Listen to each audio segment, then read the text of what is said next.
Hello, my name is Jim Royal. Welcome. Today I'm going to be reviewing a Beatles solo album. I decided to choose this as the first one that I'm reviewing. It's Paul McCartney, Pipes of Peace, and it was originally released October of 1983 on Halloween. And when this album came out, I remember I got it the very day. I rode my bike. This was before I had a driver's license, and I went several miles to this record store. I remember it was a dark and gloomy day, and this was actually the cassette that I picked up. It's on the Columbia label. He was on that label for about 5 years, and it's interesting. I'll take it out here and just let you guys see this.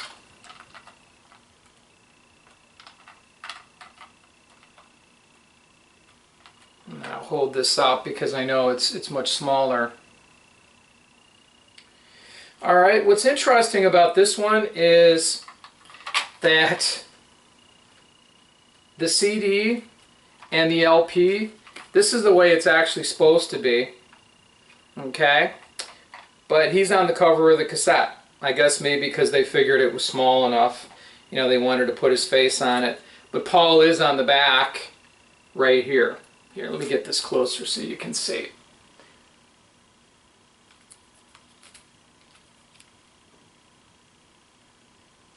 Okay, so what I'm going to do is I'm going to review this. I'm going to talk a little bit about the history of it, a little bit of the making, and I'll give you my rating on a scale from 1 to 10, 10 being the best. Before I bought this album, they had an advanced single, 45, that came out, and that was Say, Say, Say.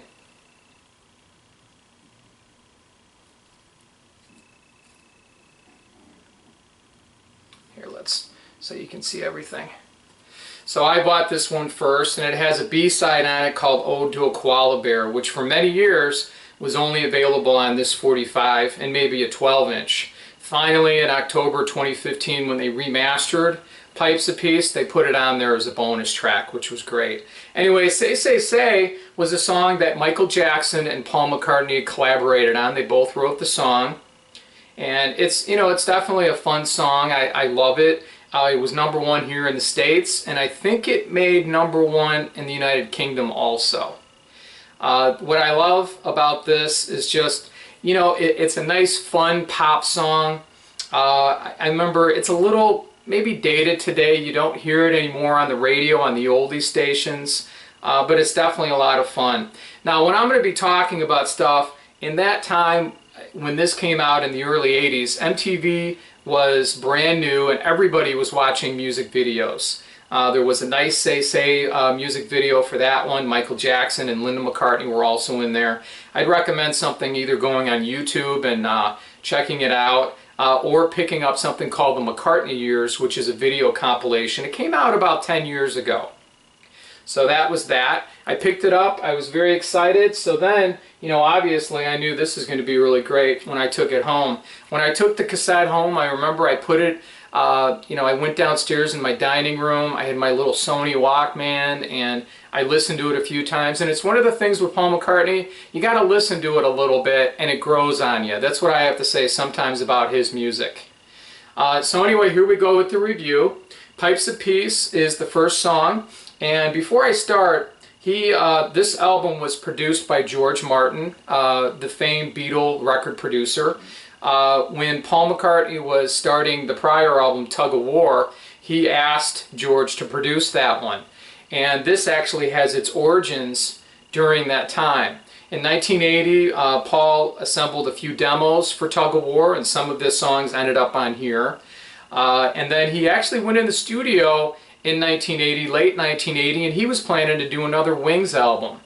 But I think what happened was, what I have read, is George Martin talked to him and he says, Paul, you keep talking to your bandmates, hey, sound, like this on drums, sound like Ringo, or sound like this person. What you should do is just make this a solo album, Tug of War, and have these people guest on your record. So that's exactly what he did. And I'm glad for it, and it definitely, Tug of War was a phenomenal album. Tug of War was it was released in early 1982. It was supposed to be a double album at the time.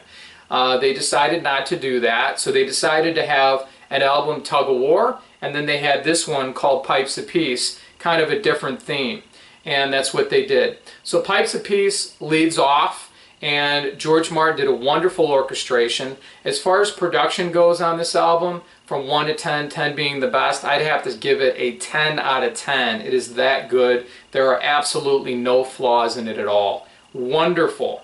Very, very good. Pipes of Peace, the title cut demonstrates that. Again, it's one of those videos. Check it out on video on YouTube.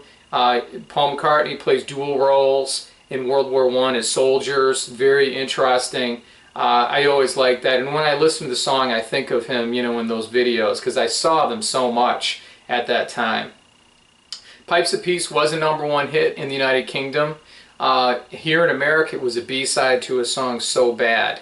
But they played the video quite a bit, and wonderful orchestration, nice way to start off the album and start the theme of the album. The next song is called Say, Say, Say. I've already covered that one. Phenomenal song, really good. The next song is called The Other Me. Now, The Other Me is a song, it's a great standout track that I really like. It's one of my favorites on this album, and I was doing some research with it on this before I did the video, and I noticed that Paul plays most of the instruments, which I thought was pretty interesting. He's in top form, his voice is in top form, and he's saying lines like, I know I was a crazy fool treating you the way I did. And he basically is talking to his love, and he's saying, look, you know, I said some things and maybe did things that, you know, you saw a side of me that was bad, and that's not normally how I am. Together we'll find the other me. That's how I think what it's talking about. You know, the good qualities in him. Really fun tune. I've always loved it. You know, it's just a fun track. The next song is called Keep Under Cover. Now, I wanted to share a story with you on that. Keep Under Cover also has an early demo, and it's one of those earlier songs that was recorded during the Tug of War sessions. This is my cassette. This is the actual one. Well, what happened was there's a physical flaw on this cassette only. I would listen to it, and Keep Under Cover has a beginning piano intro, and then it goes into the, I'm sorry, it has like a little intro, and then it goes into a faster piano intro. Piano song through the rest of the album. That song, I mean. Well, what happened was, is I hear the audio go in and out, just for like a second, and I'm like, wow, what is that? Now, I'm a kid, I don't know any better, and I was looking at it, and you know, I listened about 10 years later, I found out, oh, you know, look, it must have been just this, because the CD doesn't have that. And as a boy, I thought, oh, well, maybe they just had such a good track. Maybe it was real pure magic, and they didn't feel they can get it again in another take. I mean, what did I know? Anyway, Keep Under Cover. There's some funny lyrics in there. Paul McCartney lyrics. You know, what is it? What good is butter if you haven't got bread? What good is art if it hurts your head? Might as well stay in bed. Keep out of trouble till the battle has ceased. Keep out of trouble till the prisoners are released. You know, you just kind of listen to it, but you know what? It's fun, and it's Paul McCartney. The last song on the first side is called So Bad, and it actually is really good. I remember the video. Again, the video has Ringo Starr. He played on it. Linda McCartney, a gentleman named Eric Stewart from a group 10cc, which Paul McCartney later collaborated on other material, you know, a couple albums down the line. They're together, they're, you know, looking their best, you know, they're wearing nice suits, and I've never seen Linda look this fine ever. I mean, she just looks, you know, ravishing, just wonderful. And they're in the studio, it's a white studio, and, you know, they're just having fun. You got to check it out. Well, the thing about this song is there's another song called Girlfriend from Paul and Wings' album London Town, where he sings this really high kind of feminine type voice. In fact, it was so feminine that Michael Jackson, not putting him down, but you know, he has a higher voice, covered that song for his Off the Wall album.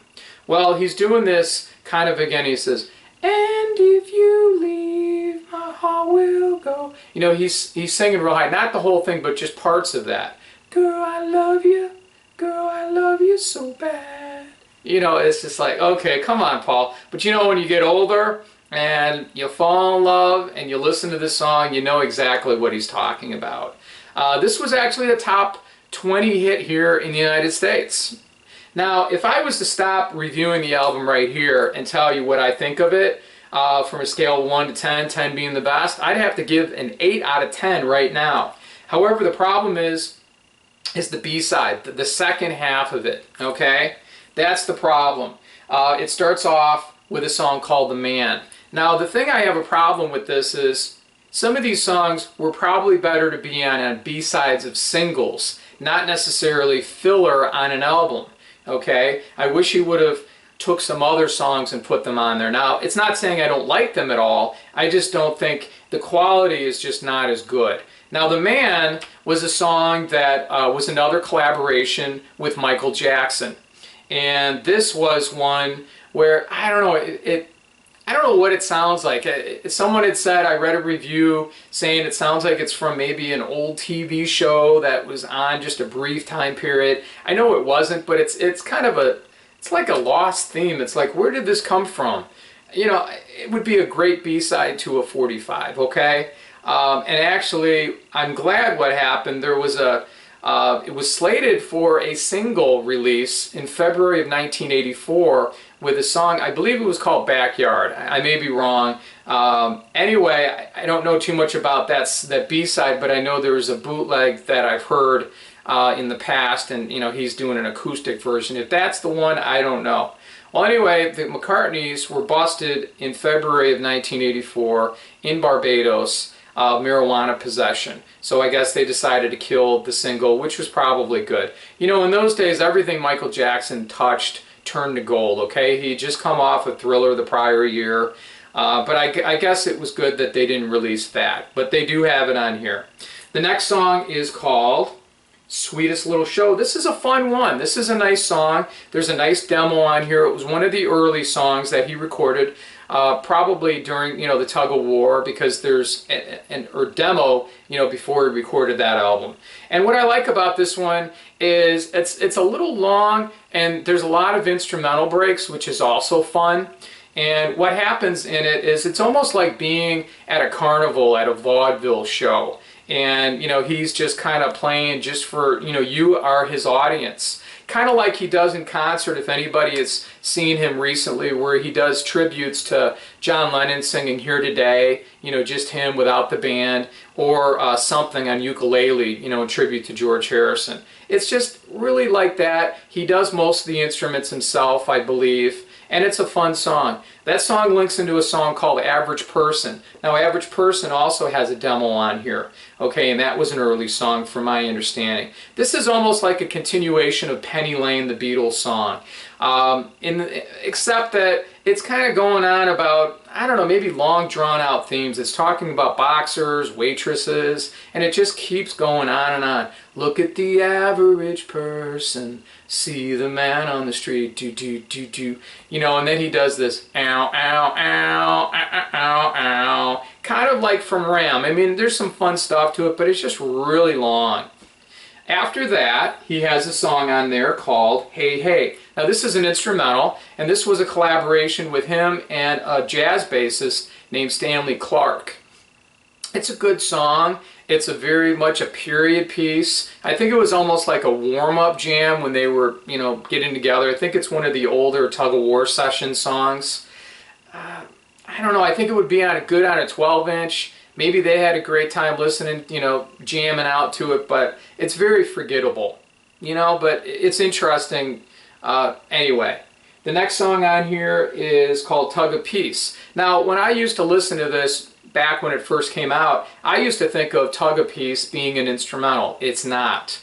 What it does is it incorporates the title cut of Pipes of Peace and the other title cut for Tug of War, the prior album, and it kind of, I think what he's trying to do, he kind of went off the theme of Pipes of Peace on this album, and he's trying to bring it to a close, okay? That's what he's doing, and he's using the same lyrics from them. There's nothing new. I think what he's trying to do in the song, almost like peace overriding, you know, war and tug of war, and at the end you have peace. I think that's what he's shooting for.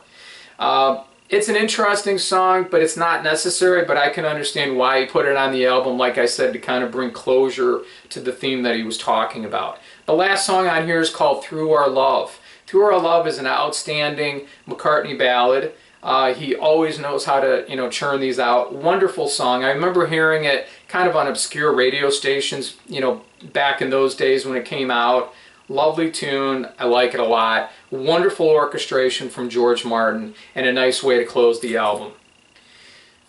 There's bonus tracks on here if you buy the October 2015 edition of Pipes of Peace. You have Average Person demo, you have Keep Undercover demo, you have Sweetest Little Show demo, you have one called It's Not On demo, Simple as That demo, Say Say Say 2015 remix. This is interesting because this has some different lyrics. So you hear them, there's different lines in there, which I think is very fascinating. I found it interesting. And I guess it was kind of fun that they put it out. Next song is called Ode to a Koala Bear. Like I said, finally it sees the light of day on, a CD and or a record after so many years of just being on a single. And then Twice in a Lifetime and Christian Bop.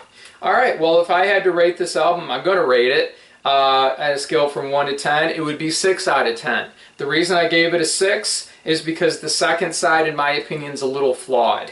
But it's still a good album, but it's not as bad as people, critics blasted this, and they continue not to like it as much. I like it, and it is an enjoyable album. Thanks for watching my review. If you get a chance, please subscribe, and there will definitely be more videos coming in the future. Thank you.